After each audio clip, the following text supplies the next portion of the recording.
ಬನ್ನಿ ಸ್ನೇಹಿತರೆ, ನಾವು ಈಗ ಒಂದು 14 ಇಂಚ್ ಬ್ಲೌಸ್ ಲೆಂತನ್ನು ಹೇಗೆ ಕಟ್ ಮಾಡೋದು. ಚೆಸ್ಟ್ ಲೂಸ್ ಬಂದ್ಬಿಟ್ಟು 42 ಇದೆ ಸ್ನೇಹಿತರೆ. ನಾವೀಗ ಈ ಬ್ಲೌಸನ್ನು ಮಾರ್ಕ್ ಮಾಡಿ ಕಟ್ ಮಾಡೋಣ. ಬನ್ನಿ ನೋಡೋಣ ಹೇಗೆ ಅಂತ. ನೋಡಿ, 1/2 ಇಂಚ್ ಮಾರ್ಜಿನ್ಗೋಸ್ಕರವಾಗಿ ಕೆಳಗಡೆ ಮಾರ್ಕ್ ಮಾಡ್ಕೊಂಡಿದ್ದೀನಿ. ಈಗ 14 ಇಂಚು ಲೆಂತ್ ಇರೋದ್ರಿಂದ ನಾವು 14 ಇಂಚನ್ನೇ ಇಲ್ಲಿ ಮಾರ್ಕ್ ಮಾಡ್ಕೊಂಡು ಈ ರೀತಿ ಮಾರ್ಕ್ ಮಾಡ್ಕೋಬೇಕು. ಮತ್ತು 1/2 ಇಂಚ್ ಮಾರ್ಜಿನ್ಗೋಸ್ಕರವಾಗಿ ಇಲ್ಲಿ ಸಹ ಮಾರ್ಕ್ ಮಾಡ್ಕೋಬೇಕು ಈ ರೀತಿ. ಈಗ ನಾವು ನೆಕ್ ಬ್ರಾಡನ್ನು 2.5 ಇಡೋಣ ಸ್ನೇಹಿತರೆ. ಇಲ್ಲಿ ಸಹ 2.5 ಇಟ್ಕೊತಾ ಇದ್ದೀನಿ. ಶೋಲ್ಡರ್ ಬಂದ್ಬಿಟ್ಟು 12 ಇಂಚ್ ಸ್ನೇಹಿತರೆ. ಅದರಲ್ಲಿ 6 ಇಂಚನ್ನು ನಾನು ಇಲ್ಲಿ ಮಾರ್ಕ್ ಮಾಡ್ತಾಯಿದ್ದೀನಿ. ಇಲ್ಲಿ ಸಹ 6 ಇಂಚನ್ನು ಮಾರ್ಕ್ ಮಾಡ್ತಾಯಿದ್ದೀನಿ ಸ್ನೇಹಿತರೆ. ಚೆಸ್ಟ್ ಲೂಸ್ ಬಂದ್ಬಿಟ್ಟು 10.5 ಸ್ನೇಹಿತರೆ. ಇಲ್ಲಿ ಚೆಸ್ಟನ್ನು 10.5 ಇಟ್ಕೊತಾ ಇದ್ದೀನಿ. ವೇಸ್ಟ್ ಬಂದ್ಬಿಟ್ಟು 40 ಇಂಚು. ಅದರಲ್ಲಿ 4 ಭಾಗ ಮಾಡಿದರೆ 10 ಇಂಚು. ಇಲ್ಲಿ 10 ಇಂಚನ್ನು ನಾನು ಮಾರ್ಕ್ ಮಾಡ್ತಾಯಿದ್ದೀನಿ. ಹಾಗೆ ಮಾರ್ಜಿನ್ಗೋಸ್ಕರವಾಗಿ 1.25 ಇಂಚನ್ನು ಮಾರ್ಕ್ ಮಾಡ್ಕೊಳ್ಳೋಣ. ಈ ರೀತಿ ಮಾರ್ಕ್ ಮಾಡ್ಕೊಂಡು ಮತ್ತು ಆರ್ಮಲ್ ಡೌನು 5 ಇಂಚನ್ನು ಮಾರ್ಕ್ ಮಾಡ್ಬೇಕಾಗುತ್ತೆ ಸ್ನೇಹಿತರೆ. 42 ಇಂಚ್ ಚೆಸ್ಟ್ ಲೂಸ್ ಇರೋದು, 5 ಇಂಚು ಆರ್ಮಲ್ ಡೌನ್ ಮಾಡ್ಕೊಂಡಿದ್ದೀನಿ ಸ್ನೇಹಿತರೆ.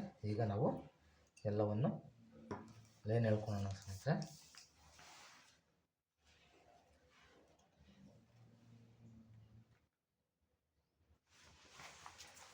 ಇಲ್ಲಿ ನಾವು 4.75 ಡೀಪನ್ನು ಬರುತ್ತೆ ಸ್ನೇಹಿತರೆ. ಈಗ ನಮಗೆ ಡೀಪ್ ಬೇಕಾಗಿರೋದು 9.5 ಇದೆ ಸ್ನೇಹಿತರೆ. ಬ್ಯಾಕ್ ಡೀಪು ಅಷ್ಟನ್ನು ನಾವು ಮಾರ್ಕ್ ಮಾಡ್ಕೊಂಡಿದ್ವಿ. ಈಗ ನಾವು ಅದನ್ನ ಲೈನ್ಗಳನ್ನು ಹೇಳ್ಕೊಳ್ಳೋಣ ಸ್ನೇಹಿತರೆ. ಈ ರೀತಿ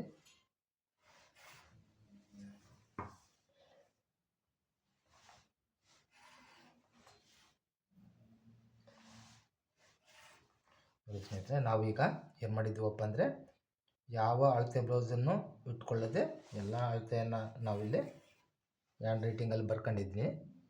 ಅದನ್ನೇ ನಾನು ಈಗ ಎಲ್ಲ ಮಾರ್ಕ್ ಮಾಡಿದ್ದೀನಿ ಸ್ನೇಹಿತರೆ.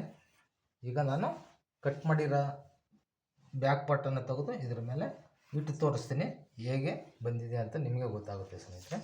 ಈಗ ನಾವು ಇಲ್ಲಿ ಆರ್ಮಲ್ಗೆ 1 ಇಂಚನ್ನು ಮಾರ್ಕ್ ಮಾಡೋಣ. ಈಗ ಅದನ್ನು ಡಾಟ್ ಮಾರ್ಕ್ ಮಾಡೋಣ ಸ್ನೇಹಿತರೆ. ಡಾಟ್ ಮಾರ್ಕ್ ಅಂದರೆ ಈ ರೀತಿ ಮಾರ್ಕನ್ನು ನಾವು ಯೂಸ್ ಮಾಡ್ಕೋಬೇಕಾಗುತ್ತೆ ಸ್ನೇಹಿತರೆ. ಈಗ ಡೀಪನ್ನು ಮಾರ್ಕ್ ಮಾಡ್ಕೊತೀವಿ ಎಲ್ ಶೇಪಲ್ಲಿ. ಈಗ ಇದು ನಮಗೆ ಎಲ್ಲ ಮಾರ್ಕ್ ಮಾಡಿದ್ದಾಯಿತು ಸ್ನೇಹಿತರೆ. ನಾವೀಗ ಇದನ್ನು ಬ್ಯಾಕು ಡಾಟ್ಗೋಸ್ಕರವಾಗಿ ಇಲ್ಲಿ 10 ಇಂಚ್ ಇದೆ ಸ್ನೇಹಿತರೆ. 5 ಇಂಚಿಗೆ ಬ್ಯಾಕ್ ಡಾಟ್ ಮಾರ್ಕ್ ಮಾಡ್ಕೊಳ್ಳಿ. ಹಾಗೆ ಈ ಕಡೆ 1/2 ಇಂಚು, ಈ ಕಡೆ 1/2 ಇಂಚು, ಮತ್ತು ಹೀಗೆ 4.25 ಮಾರ್ಕ್ ಮಾಡ್ಕೊಳ್ಳಿ ಲೆಂತ್ಗೆ. ಈ ರೀತಿ 5 ಇಂಚಿಗೆ ಮಾರ್ಕ್ ಮಾಡ್ಕೊಂಡಿದ್ವಿ. ಈಗ ಸ್ಟ್ರೈಟು ಲೈನನ್ನು ಎಳೀರಿ. ಅದೇ ರೀತಿ ಈ ರೀತಿ ಮಾರ್ಕ್ ಮಾಡಿ ಸ್ನೇಹಿತರೆ. ಈ ರೀತಿ ನಾವು ಬ್ಯಾಕ್ ಡಾಟ್ ಸಮೇತವಲ್ಲ ಮಾರ್ಕ್ ಮಾಡಿದ್ದಾಯಿತು. ಈಗ ನಾವು ನೆಕ್ಕನ್ನು ಮಾರ್ಕ್ ಮಾಡೋಣ ಸ್ನೇಹಿತರೆ. ಯಾವ ನೆಕ್ ಇಡೋಣಪ್ಪ ಅಂದರೆ, ಲೀಫ್ ನೆಕ್ಕನ್ನು ನಾನು ಇಲ್ಲಿ ಮಾರ್ಕ್ ಮಾಡ್ತಾಯಿದ್ದೀನಿ ಸ್ನೇಹಿತರೆ. ಎಲೆ ಶೇಪು ಈ ರೀತಿ ನಾವು ಒಂದು ನೆಕ್ಕನ್ನು ಡ್ರಾ ಮಾಡ್ಕೊಂಡಿದ್ವಿ.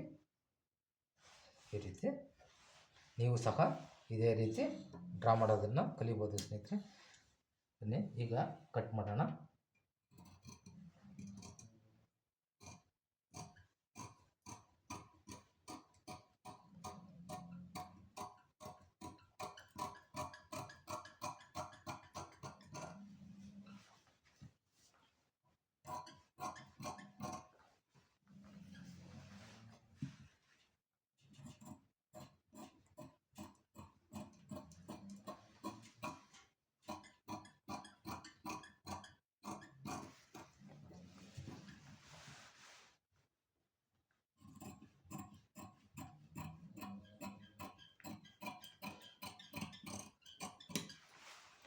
ಸ್ನೇಹಿತರೆ. ನಾವೀಗ ಬ್ಯಾಕ್ ಪಾರ್ಟನ್ನು ಕಟ್ ಮಾಡಾಯಿತು.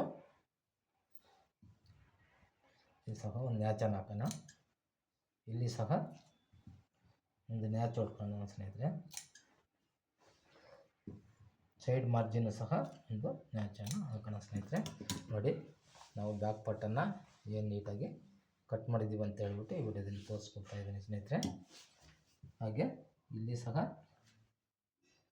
ನೆಕ್ ಕಡೆ ಒಂದು 1/4 ಇಂಚ್ ಡೌನ್ಗೆ ಒಂದು ನ್ಯಾಚ್ ಹೊಡ್ಕೊಳ್ಳಿ. ಇಲ್ಲಿ 1/2 ಇಂಚ್ಗೆ ನ್ಯಾಚ್ ಹೊಡ್ಕೊಳ್ಳಿ ಸ್ನೇಹಿತರೆ. ನಾವು ಇಲ್ಲಿ ಒಂದು 1/4 ಇಂಚನ್ನು ಫ್ರಂಟಲ್ಲಿ ತೆಗೆದುಹಾಕೋಣ. ಯಾಕಪ್ಪ ಅಂದರೆ ಶೋಲ್ಡರ್ ಡ್ರಾಪ್ ಆಗಬಾರ್ದು ಅಂತ ಹೇಳ್ಬಿಟ್ಟು ಈ ರೀತಿ ಒಂದು 1/4 ಇಂಚು ನೆಕ್ ಕಡೆ ಒಳಗಡೆಗೆ ಮಾರ್ಕ್ ಮಾಡ್ಕೊಂಡು ನ್ಯಾಚ್ ಹೊಡ್ಕೋಬೇಕಾಗುತ್ತೆ. ಈಗ ನಾವು ಮತ್ತೆ ಮುಂದಿನ ವಿಡಿಯೋದಲ್ಲಿ ಫ್ರಂಟನ್ನು ಹೇಗೆ ಕಟ್ ಮಾಡೋದು ಅಂತ ಹೇಳ್ಬಿಟ್ಟು ತೋರಿಸ್ಕೊಡ್ತೀನಿ ಸ್ನೇಹಿತರೆ.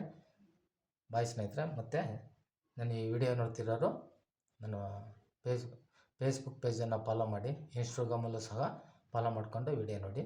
ಹಾಗೂ ಯೂಟ್ಯೂಬ್ ಚಾನಲನ್ನು ಸಬ್ಸ್ಕ್ರೈಬ್ ಮಾಡಿಕೊಂಡು ಬೆಲ್ಲೈಕಾನ್ ಒತ್ತಿ ಆಲ್ ಅಂತ ಸೆಲೆಕ್ಟ್ ಮಾಡಿ ಸ್ನೇಹಿತರೆ. ಮೊದಲನೇದಾಗಿ ನಿಮಗೆ ನೋಟಿಫಿಕೇಷನ್ ಬರುತ್ತೆ. ಬಾಯ್ ಸ್ನೇಹಿತರೆ. ಮುಂದಿನ ವಿಡಿಯೋದಲ್ಲಿ ಫ್ರಂಟ್ ಹೇಗೆ ಕಟ್ ಮಾಡೋದು ಅಂತೇಳಿ ತೋರಿಸ್ಕೊಡ್ತೀನಿ ಸ್ನೇಹಿತರೆ. ನನ್ನ ಈ ವಿಡಿಯೋ ಇಷ್ಟ ಆದರೆ ಲೈಕ್ ಮಾಡಿ ಸ್ನೇಹಿತರೆ. ನಿಮ್ಮ 100 ಲೈಕಿಗೆ ನಾನು ಇದು ಮಾಡ್ತಾಯಿದ್ದೀನಿ ಸ್ನೇಹಿತರೆ. ಬಾಯ್ ಸ್ನೇಹಿತರೆ. ಬಾಯ್.